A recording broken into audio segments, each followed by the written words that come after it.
Hello guys, welcome back to TFD. In today's video, we got to talk about these wild WNBA playoffs. It looked like Stephanie White and Minnesota coach Cheryl Reeve have been fined by the WNBA.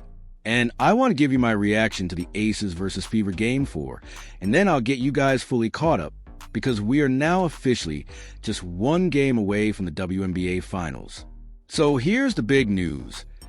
Phoenix Mercury have punched their ticket to the Finals. They closed out the series against the Minnesota Lynx in Game 4, and they did it back home in Phoenix. But let's be real, the Lynx were at a massive disadvantage heading into that matchup. Their star, Napheesa Collier, was out with that ankle injury we broke down earlier. On top of that, head coach Cheryl Reeve was suspended for Game 4 after the chaos following Collier's injury. So Minnesota went into this game missing their best player and their leader on the sideline. Honestly, the odds were never in their favor. The Lynx still fought hard, but without Collier, I couldn't see them beating the Mercury. And with the severity of that ankle injury, it looks more and more like Napheesa will be sidelined for the rest of the playoffs, even if Minnesota had somehow advanced. With that, Phoenix is officially heading to the Finals, and the storylines from here are about to get crazy. Now, if the Fever end up making it through to the Finals, we're talking about what could be one of the most heated series in WNBA history. And remember, this year the Finals are a best-of-7 series. 7 games of Fever versus Mercury drama? That would be must-watch television. We already know there's no love lost between these two squads. You've got the whole DeWanna Bonner situation adding fuel to the fire. Think back. DB signed with the Fever. The players embraced her. Fans were hyped, and she delivered right away, climbing to third on the WNBA all-time scoring list while wearing Indiana colors. But then things fell apart fast. She stepped away for personal reasons, and soon after, she was gone back to Phoenix. The Fever didn't get a trade or even any compensation out of it. It was just a release and a signing, and that left Indiana fans stunned and bitter. Since then, the bad blood has been obvious. From podcast to post-game interviews, players have openly admitted that there's tension. And on the court, we've seen it plain as day. Caitlin Clark and DB going at each other the last time they faced off. If that's what a regular season clash looked like, imagine a final series between these two teams. It could get toxic real quick. But flip it around. What if the Aces get in? That storyline is just as strong. Vegas had a shaky start to the season, looking like a fringe playoff team. Then A'ja Wilson went on an absolute tear in the second half, locked up the MVP award, and suddenly the Aces looked unstoppable. Add in Becky Hammon, who already has championship experience and never backs down from anyone. And you know a finals matchup with Phoenix would be just as physical, just as dramatic. The officiating has already been a roller coaster this postseason, and we've seen how emotional the coaches get. Cheryl Reeve nearly went to blows with the refs after Collier's injury, and Becky Hammon has made it clear she's not afraid to speak her mind either. She even supported Cheryl's frustrations publicly. And don't forget, Indiana's coach Stephanie White has been vocal too. The coaching personalities in this postseason are just as fiery as the players on the court, no matter how it shakes out, whether it's Fever versus Mercury or Aces versus Mercury. The finals are going to be high energy, physical, and full of drama. This is shaping up to be one of the most entertaining finals the league has had in years. Coaches are getting hit with fines left and right, and I'm telling you right now, this is looking spooky. So here's what's going on. Cheryl Reeve, head coach of the Minnesota Lynx, has officially been fined $15,000 for her outburst in Phoenix. That's on top of the suspension she already served for Game 4. Now, this wasn't exactly shocking. We all knew Reeve was going to get hammered after the way she went off on the officials. But here's the kicker. Fever coach Stephanie White and Aces coach Becky Hammon also got slapped with fines, $1,000 each, for their public criticism of the officiating. This is wild, man. 3 different coaches, fined on the same day, all over the same issue, referees. And keep in mind, 2 of these coaches didn't even have direct involvement in that actual game. That's what makes this whole thing even crazier. Now, the story was first broken by The Athletic, but it's all over X right now. Fans are heated. Players are chiming in. And the reactions are telling you everything you need to know about how people feel toward WNBA officiating. One fan wrote, "The WNBA refs consistently officiate poorly and with bias." Another said, "Trash league, get Cathy out of here." And someone else added, "That CBA deal isn't happening anytime soon. Cathy is destroying the league." The common theme here? A lot of people think Commissioner Cathy Engelbert is protecting the referees while turning a blind eye to the actual product on the floor. Fans are fed up, and they're not shy about saying it. Now, let's keep it real. Cheryl Reeve crossed the line. You can't be storming into refs and letting the language fly like that. So, yeah, the $15,000 fine plus suspension isn't surprising. But the league doubling down by going after Stephanie White and Becky Hammon? That's what's got fans scratching their heads. And here's another question people keep asking. Where does this fine money even go? Some fans claim it ends up being split across WNBA programs, WNBA Cares, and nonprofits through the WNBPA. But others are skeptical, saying, more money for Cathy's pockets, or joking that it'll go toward a referee training camp. That's actually a funny one. But let's be honest, better officiating might not be a bad investment at this point. It also doesn't help that this is happening at a time when the league is seeing record revenues and preparing for expansion. Reports say the W has lost around $400 million across its history, but just last year alone, revenues were $425 million, and expansion fees are projected to bring in $750 million more.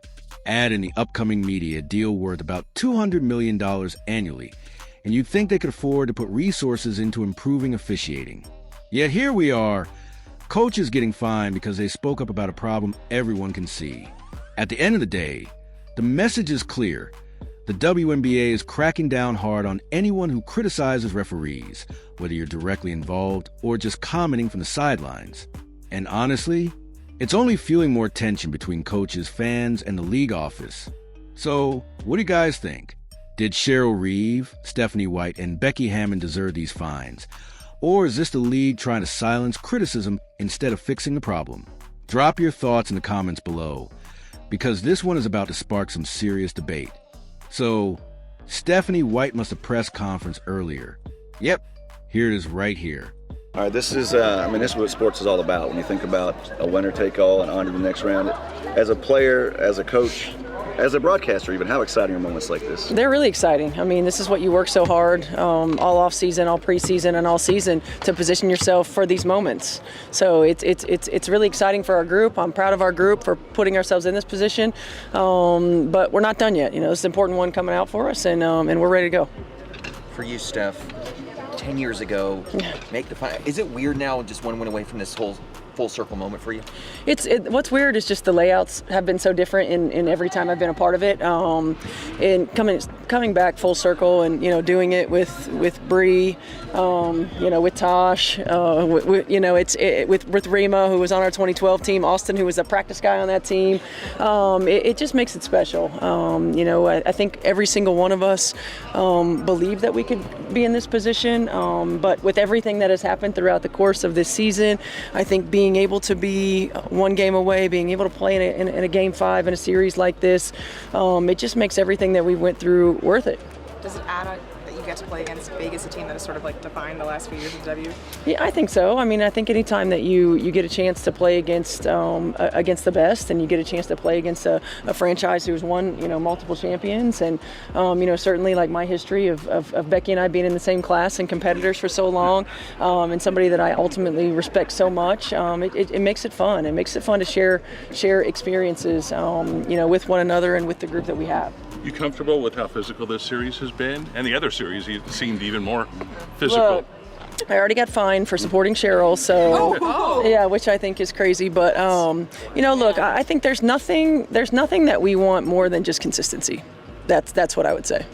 I'm not going to get you fined either, but when you game plan for certain things, you look at matchups, you look at schemes, you can't game plan for a whistle. Is that something you just have to wait till the game gets started and see how it's going to go?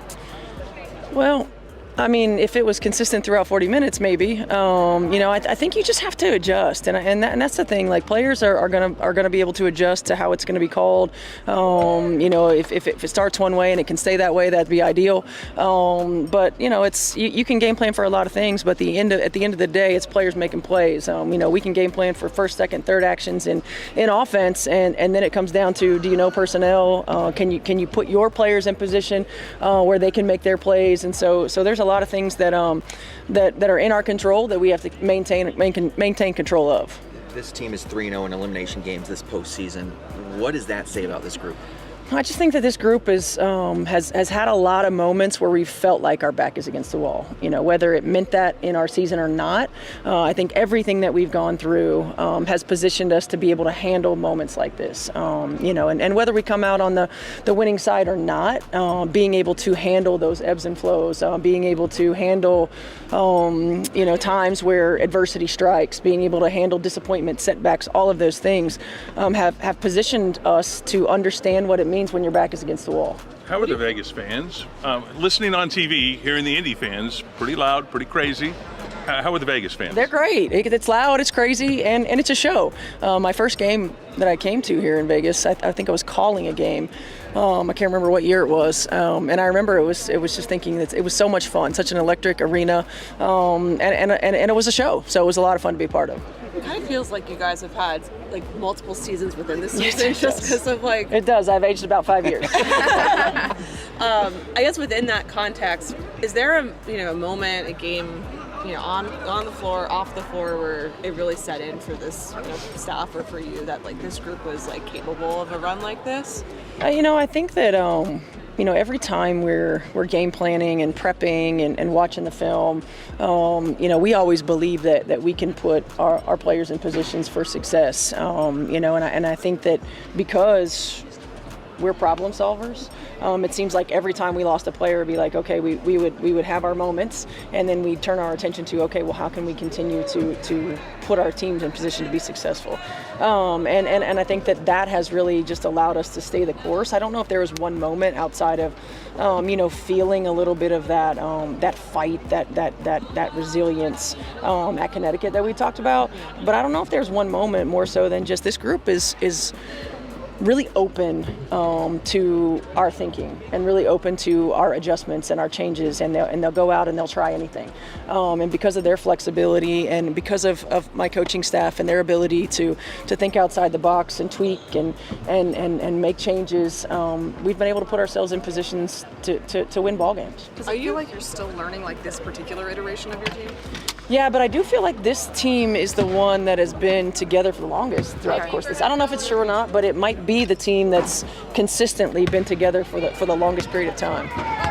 Do you feel like are you a little impressed, in a sense, of the way that your team has been able to kind of be open-minded, like you were saying, in the sense that it's just like it's a lot of new players that you brought in the off-season. It's also a lot of young players.